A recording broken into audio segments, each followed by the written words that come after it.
Baik, Assalamualaikum warahmatullahi wabarakatuh. Teman-teman apa kabar? Nah, balik lagi nih buat kalian semua yang baru pertama kali dengerin gua ngomong. Perkenalkan, nama gua Apen Mulyana. Nah, di sini gua banyak cerita, sebetulnya lebih banyak ke menggali hikmah-hikmah dari buku-buku yang gua baca. Jadi, kenapa gua bikin podcast ini? Awalnya gue pikir gue tuh punya kesenangan membaca gitu loh ya. Senang banget datang ke Gramedia, baca gitu. Kemudian senang juga dengan cerita-cerita yang di dalamnya itu mengandung pelajaran, mengandung sesuatu yang bisa kita ambil hikmahnya, bisa kita ambil pelajarannya. Nah, dari situ gue berpikir sayang banget kalau ilmu itu, hikmah-hikmah itu atau pelajaran-pelajaran itu hanya bisa gue nikmatin sendiri. Makanya gue share melalui kanal YouTube, melalui kanal podcast, di Spotify, di Anchor gitu lah. Teman-teman bisa cek link deskripsi di bawah. Kalau Anda yang denger di YouTube gitu ya, atau yang di podcast juga bisa lihat. Tapi sama aja sih sebenarnya di podcast maupun di YouTube, karena konsepnya gue nggak munculin diri gue gitu loh, nggak munculin muka dan lain-lain. Baik, temanya kali ini kita akan membaca salah satu kisah lagi dalam sebuah buku. Bukan kisah sih ya, ini lebih tepatnya ke essay, ke semacam opini dari buku yang ditulis oleh Alfi Syahrin. Judulnya Jika Kita Tak Pernah Jadi Apa-Apa. Buku ini juga termasuk buku yang cukup fenomenal di kalangan anak-anak muda, terutama di kalangan milenial. Ini adalah buku pengembangan diri yang dimana di dalamnya isinya itu sangat related dengan usia anak-anak sekitar 20-30 tahun.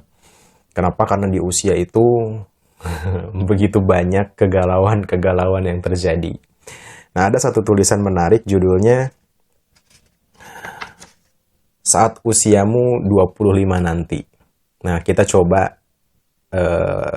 diskusi atau gue mau coba bercerita tentang tulisan ini, karena tulisan ini tuh kayak jelek banget gitu loh. Ini tuh tulisan pertama di buku ini, judulnya Saat Usiamu 25 Nanti. Bodoh amatlah pada standar kesuksesan yang digaungkan oleh society dan media. We will be something tanpa perlu standar itu. Gila ya, di awal tulisannya dia udah menceritakan tentang di usia 25 itu kita banyak ditanya oleh orang-orang tentang apa sih definisi kesuksesan menurut kita. Kita udah dapat apa aja, kita udah mencapai apa aja gitu lah. Nah, pertanyaan-pertanyaan seperti ini cukup sederhana tapi cukup sulit juga untuk dijawab. Mungkin lu juga pernah ngalamin ya pertanyaan-pertanyaan kayak gini, kayak kapan nikah, terus mau lanjut S2 apa enggak gitu yang baru lulus, atau yang udah kerja dan cukup lama, udah sampai di posisi apa saat ini gitu loh. Atau yang lagi berwirausaha misalkan, itu juga sering banyak ditanya, omsetnya udah berapa, profitnya kayak gimana. Nah, itu tuh pertanyaan-pertanyaan yang sebetulnya lebih ke pribadi, tapi kok orang kepo ya, pengen tahu tentang hal-hal yang semacam itu dalam diri orang lain. Nih, gue lanjutin bacain bukunya ya. Ceritamu seolah berakhir di usia 25 tahun. Teman-temanmu, mereka telah menemukan tempat di dunia ini. Bekerja di perusahaan yang beken, melanjutkan studi di luar negeri, membangun sebuah startup yang sukses, menikah dengan orang yang dia cintai, memutuskan berkeliling dunia dan menjadi pekerja lepas penuh kebebasan dan berbagai pencapaian duniawi yang sedap dipandang mata. Dan kamu masih duduk di kamarmu, memandang itu semua dari Instagram, berangan-angan, kapan ya hidupku bisa kayak mereka? Saat kamu masih kecil, orang-orang sering bertanya, kamu mau jadi apa? Dokter, jawabmu antusias. Lalu kamu beranjak dewasa. Pertanyaannya berevolusi. Mau lanjut di mana? Jawabmu tak berubah. Kedokteran dong. Namun, itu adalah satu-satunya jawaban tersisa yang kamu miliki. Sisa mimpi di masa kecilmu, padahal biologi tak pernah jadi pelajaran favoritmu. Padahal nilai-nilai di raportmu telah memberi tanda bahwa kamu perlu mempertimbangkan pilihan lain. Padahal, pelajaran di sekolah saja, kamu sudah merasa begitu bosan, ingin cepat-cepat lulus. Kontradiksi dengan keinginanmu untuk lanjut ke fakultas kedokteran, yang akan menghabiskan bertahun-tahun lebih lama dari mahasiswa jurusan lain pada umumnya. Meski begitu, kamu tetap bersiteguh. Aku akan pilih kedokteran. Sesungguhnya, kamu tak punya pilihan lagi. Kamu cuma ingin sukses kok. Dan kata orang-orang, kalau kamu mau sukses, jadilah dokter. Enak kan? Nanti bisa buka praktek sendiri, kerjaan terjamin, bla bla bla, dan bla bla bla. Jadi kamu mengikuti standar sosial. Jadi dokter supaya sukses. Sayangnya, seperti sebuah cerita sedih, kamu tidak diterima di fakultas kedokteran. Persaingan yang sengit, soal yang tanpa disangka-sangka amat sulit, nilai yang standar, lupakan soal frustasi dan kebutuhan setelahnya. Kita geser ke tahun-tahun berikutnya. Saat kamu sudah mengubur mimpi yang tak pernah benar-benar menjadi mimpi, momen setelah kamu lulus kuliah nanti sekitar umur 21 atau 22 tahun, usia-usia ini mimpi-mimpi kita berubah. Ingin jadi pengusaha. Karyawan? Apaan karyawan? Gak enak jadi bawahan. Disuruh-suruh terus. Mending jadi pengusaha. Lihat. Ada Steve Jobs, Bill Gates, Jack Ma, Jeff Bezos, dan orang-orang sukses lainnya. Mereka bukan karyawan. Mereka itu pengusaha loh. Dan mereka sukses besar-besaran menjadi orang yang berpengaruh di dunia, memberi kontribusi besar bagi dunia. Dan mereka itu kaya raya. Begitu pikiranmu waktu itu. Karena meniti jalan mereka, mencoba menjadi pengusaha, ya kecil-kecilan dulu. Saat menapaki langkah pertama di dunia usaha, memasuki dunia usaha seperti berjalan di dalam hutan belantara di tengah gelapnya malam serta derasnya hujan. Terjerembab, jatuh ke lubang yang sama.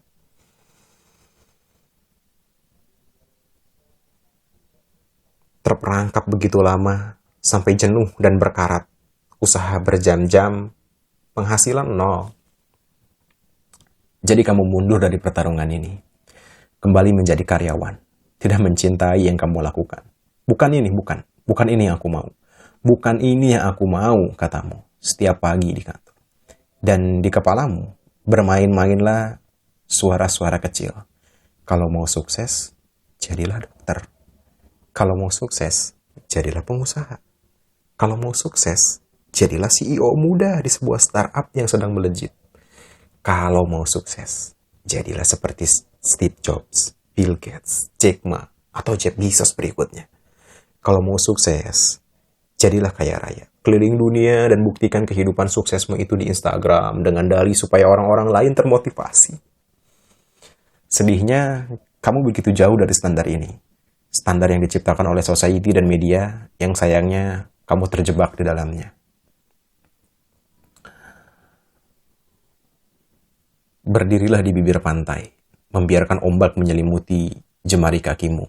Duduk di sebuah perahu di tengah danau sendiri saja. Melangkah di antara pematang sawah sambil menghirup udara segar pedesaan. Atau sesederhana berbaring di atap rumahmu, tataplah langit biru dan arahkan awan itu. Lihat bagaimana awan-awan itu terbentuk. Seperti begitu acak, berantakan, tak simetris, tak selalu berpola.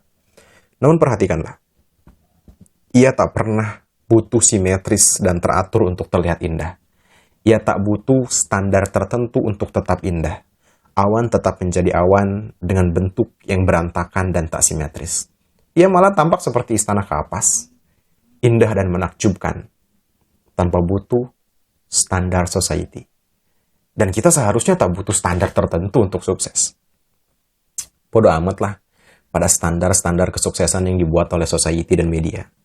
Jauh sebelum kesuksesan Bill Gates, Bill Gates mempelajari bahasa pemrograman saat teknologi belum semasif saat ini. Lalu dia menjadikan Microsoft di tahun 1975, ya aku ulangi ya teman-teman, 1975. Teknologi belum semasif ini. Apakah itu tampak seperti pekerjaan yang menjanjikan? Faktanya, komputer belum menjadi hal yang lumrah. Apakah dia mengikuti standar kesuksesan yang diciptakan masyarakat dan media pada saat itu? Jeff Bezos memulai Amazon saat internet juga belum merajalela seperti saat ini. Parahnya lagi, pada masa itu, Jangkauan komputer masih belum umum. Apakah ini sesuatu yang menjanjikan? Apakah dia mengikuti standar kesuksesan yang diciptakan masyarakat pada masa itu? Berbeda lagi dengan J.K. Rowling, si penulis seri Harry Potter. Dia tidak perlu mengikuti Bill Gates ataupun Jack Ma. Lupakan menjadi pengusaha. Lupakan teknologi, sebab dia amat jauh dari itu. Dia seorang penulis dengan iringin kegagalan di awal karirnya. Bukan pengusaha, bukan CEO muda, hanya penulis. Tetapi dia tetap sukses. Menjadi salah satu orang terkaya di UK, masuk dalam daftar orang-orang berpengaruh di dunia, sampai hari ini. Menjadi penulis tak pernah benar menjanjikan. Apakah dia mengikuti standar kesuksesan yang diciptakan masyarakat dan media?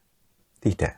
Nama-nama yang kusebut di atas hanyalah contoh-contoh sederhana, bukan patokan kesuksesan. Sebab kesuksesan tak berakhir di situ. Ada hidup yang terus berlanjut. Karena kita juga tahu nama-nama orang sukses yang tak bahagia dalam hidupnya.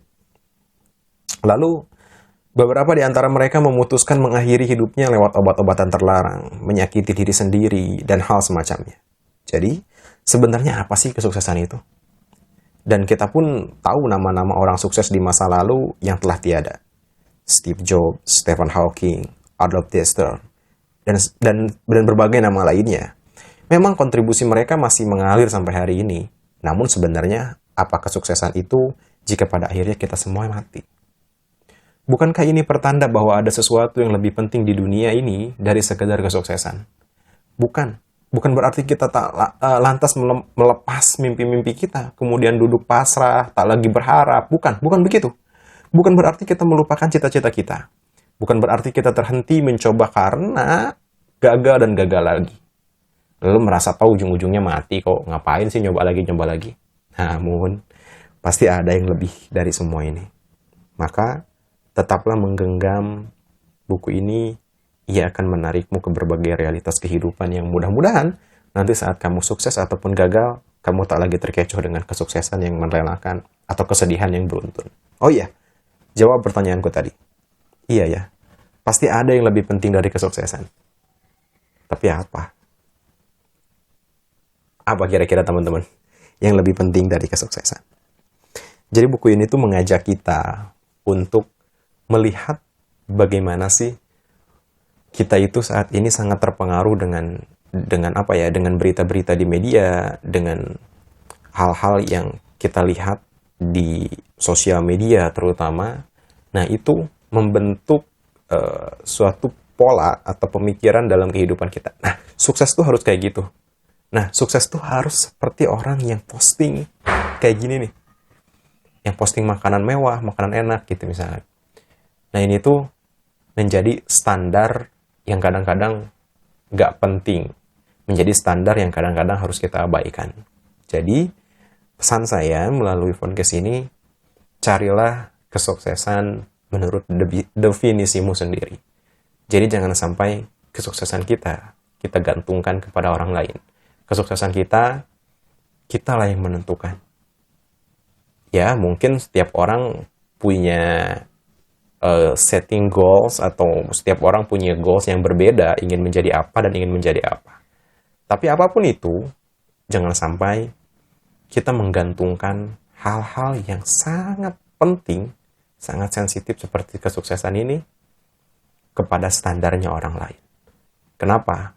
Karena standar itu setiap orang berbeda. Dan society membentuk standar itu berdasarkan database yang ada, berdasarkan informasi yang banyak dan tersebar, dan kita menyetujui itu. Sama seperti ketika melihat standar kecantikan seorang wanita misalkan. Wanita yang cantik itu yang tinggi, yang putih, dan kita menyetujui itu. Kenapa? Karena ada agenda di balik itu semua. Baik, mungkin itu aja teman-teman. Mudah-mudahan ini tidak membuat kita semua pusing.